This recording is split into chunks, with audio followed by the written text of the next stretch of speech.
Welcome, Virgo. This is Regina for Pacific Tarot, and I am reading your March Tarot reading. I have laid out the Mayan Tarot along the axis of the horoscope wheel. I'll clarify with the African Tarot, and I will use 3 oracle decks along the way. I am doing personal readings, and those readings, the information about that can be found in the description box below. I give away a free reading on or about the first of each month, and I find those winners from the comments and the donations previously received. So I thank all of you who are participating in that, and I value your presence here, whoever you are, and whatever support that you give to me is deeply felt and appreciated. So thank you for that in advance, Virgo. Let's get started with your overall energy for the month of March. And you have the Emperor card. This is about taking control of yourself. This in particular feels as though it is describing the way that you're responding to opportunities, the way that you're creating or manifesting opportunities for your own growth and development. You have been a servant of the people in some capacity in the past. You have worked fairly tirelessly and achieved a lot. Perhaps achieved a position of some authority at your work or in whatever arena or field that you are in.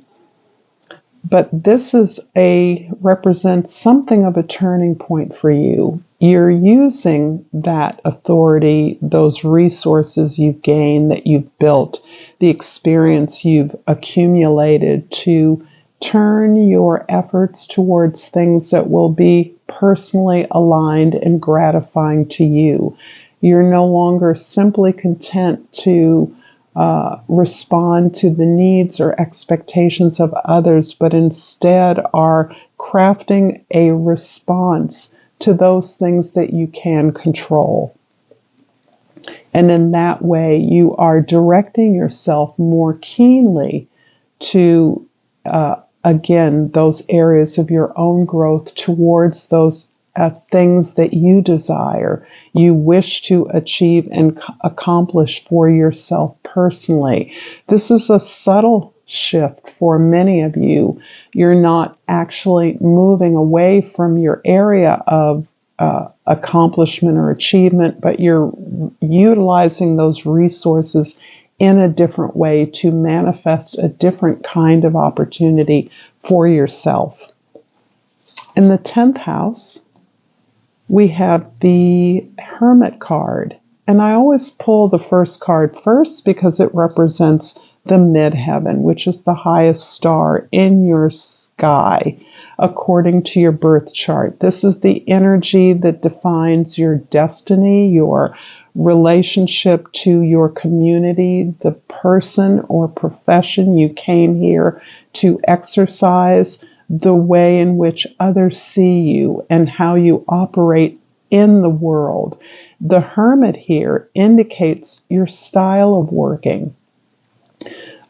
This is you in the role of some kind of a teacher at this particular moment, some way in which you provide guidance or share what you have learned with others. This is very clear and very direct and very much in alignment with many of the readings that I often get for you, Virgo. You are really sunk into being self-guided around the answers, whatever your field of accomplishment or endeavor is, so that you look to your own experience as the foundation from which you build your understandings, your explanation, your desire to be of greater service to others. And this is very consistent with your character as a Virgo, one who serves others as an equal, as a peer, And so this really represents your ability to use what you are understanding about who you are, what your gifts are, to make this shift in controlling those things that you can control, moving towards those things that really do reflect your talents, your interests, and how you can instruct others, share this knowledge, this orientation with others at this time. In the first house, the Ace of Cups. This is a beautiful card of self-healing, and this appears like the key to how you're able to make such a powerful shift. You are somebody who has achieved, at least the Virgos that I'm speaking with. And that doesn't mean that you have a lot of money or you have a big executive position. It means you've achieved something of note in your area of effort. And as a result of that achievement, you feel now validated, and you are, this has been the doorway to giving yourself permission to do the things you loved. Having served others for such a long time in such an all-sided way, you now understand that it is your time to serve your own talents, your own efforts, to respect who you are, those talents and skills, in a way that points you towards things that will be personally gratifying and expressive. Expressing your own vision, acknowledging the love that you are due as a result, not just of your efforts, but as a result of who you are. This is acknowledging the unconditional love that you are giving to yourself. It may be a kind of love that you have not received often from others. This may be love that you have not received necessarily from your traditional caretakers or in your significant relationships. This is being valued for who you are, not for what you do. And this is something that you now feel freed up from: the doing, the achieving, the providing, the helping others, to the showing others of the way, to really taking those skills to express yourself in a way that satisfies you. With an absolute commitment to understanding that service of your own expression will help others, will support others, is something you've learned and you can now model for others.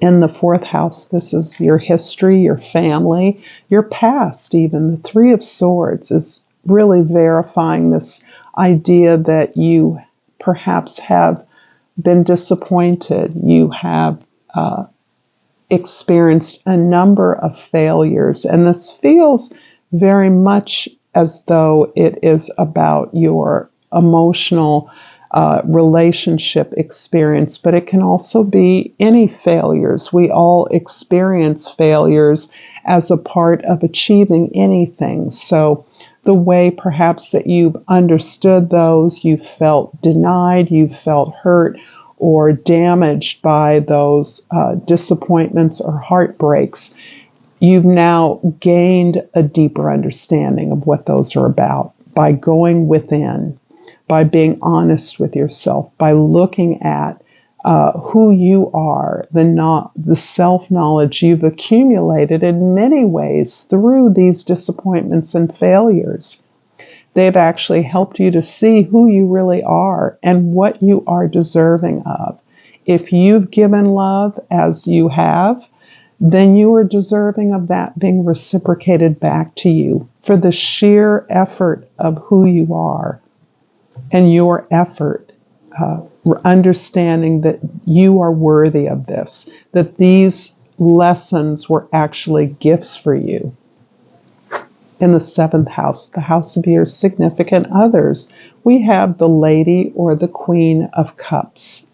And rather than this necessarily being the love that you may be mirroring your own experience in the world, it can be that, but it can also be your capacity to supply yourself with the love that you're deserving and needing of. And the ability to continue to help, to continue to support, just in a different way, in the way that you've healed yourself has opened up to your ability to counsel, to advise, to guide others, or to simply listen without offering anything but a safe space for that to occur. As I said, this can be someone who meets these needs, who mirrors this aspect of your experience right now, and it can also be the way in which you're showing up in all of your relationships that can be, in fact, attracting this particular kind of person who is united with you in this healing, this honoring of who you are, of recognizing and mining your emotional abundance, the growth that you've sustained, the unlimited love that you have tapped into through your own efforts. I'm going to pull a Soul's Journey card, Virgo. If this reading is resonating for you, please like this video, share this with others, comment below, and subscribe to my channel, Pacific Tarot. And I pulled the Trust card. I accept that my inner voice will always guide me correctly. And this is absolutely key, I believe, to the trust that you now have invested in yourself. That trust translates into your relationships. You're better able to discern who is trustworthy and who, in fact, the ultimate responsibility for your happiness lies with yourself, with your own choices, with your own responsibilities. I'm also going to pull Flora and Fauna of Africa. And I always love this deck because it is about for me, honoring our ancestors. And I pull the bush elephant, and the plant associated with that is the evening primrose, and the key words are sweet memories. You are in control. Trust and rely on your strengths.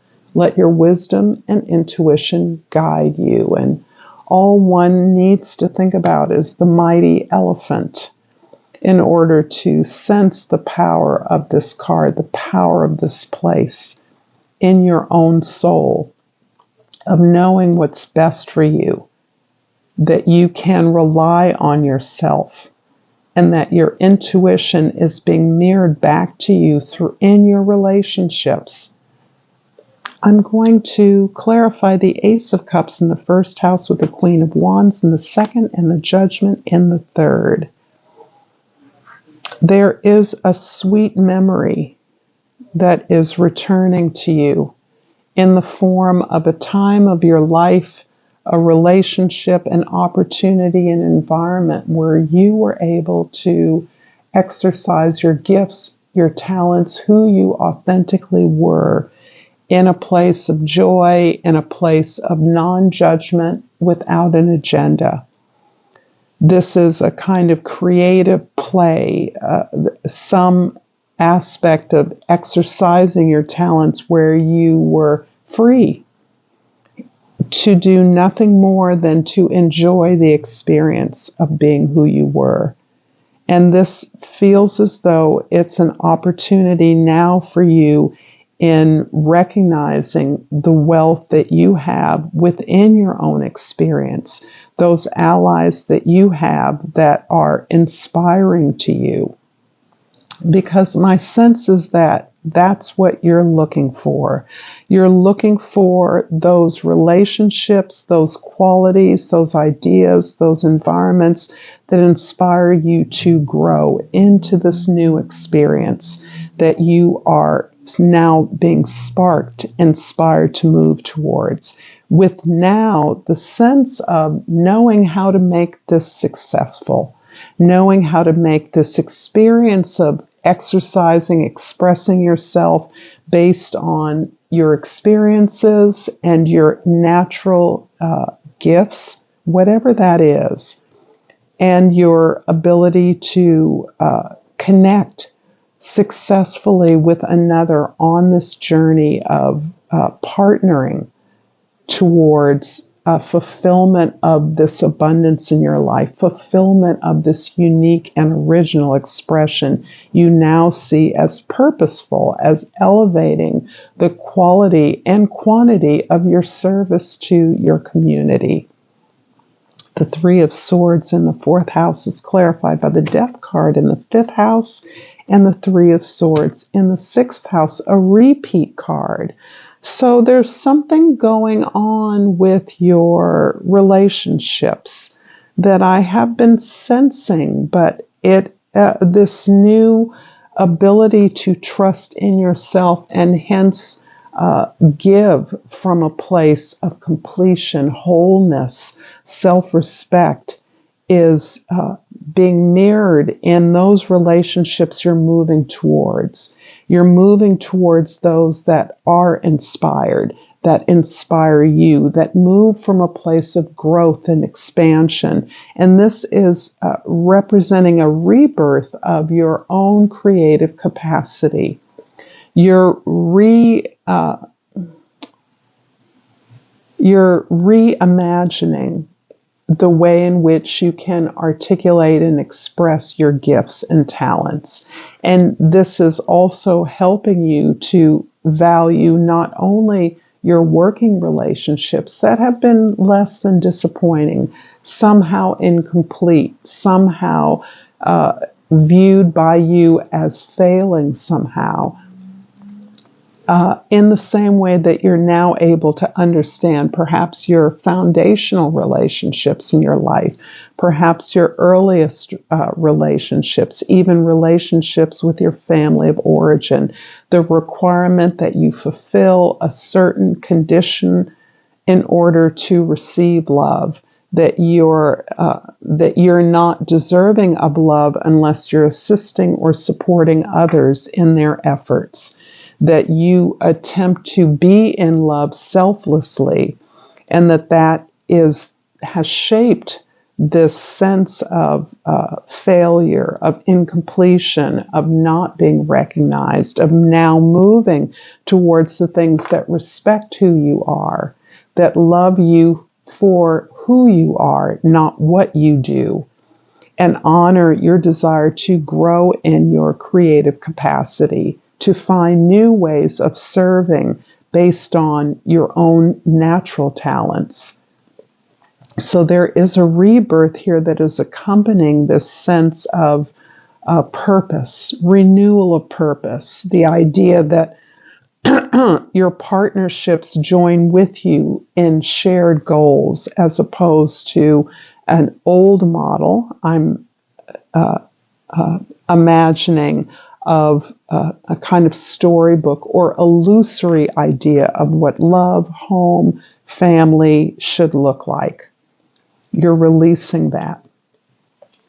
The Lady of Cups in the 7th house is clarified by the Hierophant in the 8th house and the Ace of Pentacles in the 9th house. So indeed, for those of you that teach, for those of you that have some kind of an occupation that requires travel and distance, there is a new opportunity available to you. And something tells me that where you have been is providing, manifesting this opportunity for new growth, new creativity, perhaps in another location. There's a strong sense that you are further internalizing your understanding of the tradition you're a part of. And if you are a teacher, this tradition is profound and has innumerable dimensions. Wherever you are standing on your achievements, and you have grown in your understanding of this non-hierarchical path with which you frame your curriculum, frame the learning environment, and understand that the effort of teaching is generative. In other words, you generate more teachers, you become a learner, you generate more learners as a process of the educational path. Whatever you learn, you share with others. You create opportunities for others to rise among the ranks, to gain certification, to move in, to become empowered in preparing for the lifelong process of learning. This may be creating an institution or a program of some sort at a distance. This can be tied to publishing or presenting new ideas or building towards some new kind of an institution or community of learning. This can also be your commitment to marriage as a vehicle to partnering in this effort, so that your commitment to the process is a deeper understanding of the way partners can support one another on their individual and shared path. The Hermit in the 10th house is clarified by the King of Swords in the 11th house and the Knight of Pentacles in the 12th house. There's a lot about the discourse, the discussion, the conversations, the presentation that you are now in a position to facilitate on a very large scale. This brings to mind your professional associations, but any tribes or groups that you belong to as a result of your connections with the broader world. This is also about your humanitarian efforts.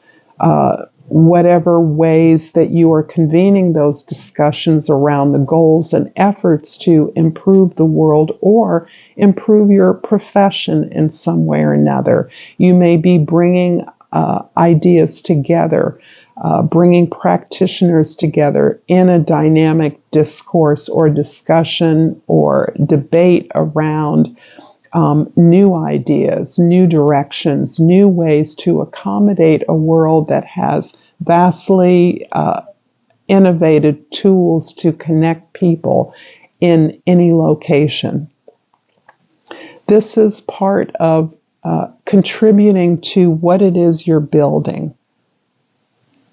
This is part of what it is that you are planning. You are an architect in many ways of this new opportunity that you've manifested. And both this opportunity is not only creating a new opportunity for abundance, for prosperity, for access, for greater resources shared by more people, but it's also something that is healing, validating the gifts and talents, the intelligence of all those who seek this path. This is a sense of the great equalization of those who participate, dissemination of the hierarchies that in some ways exist around who has access to these resources or education and who has been denied. I'm going to finish up this reading, Virgo, with a crystal oracle. I haven't used these in a while, and what turned up is the red tourmaline, and the key word is passion. I am the embodiment of passion. I love this. Thank you so much, Virgo, for a beautiful, a powerful reading. Until next time, namaste.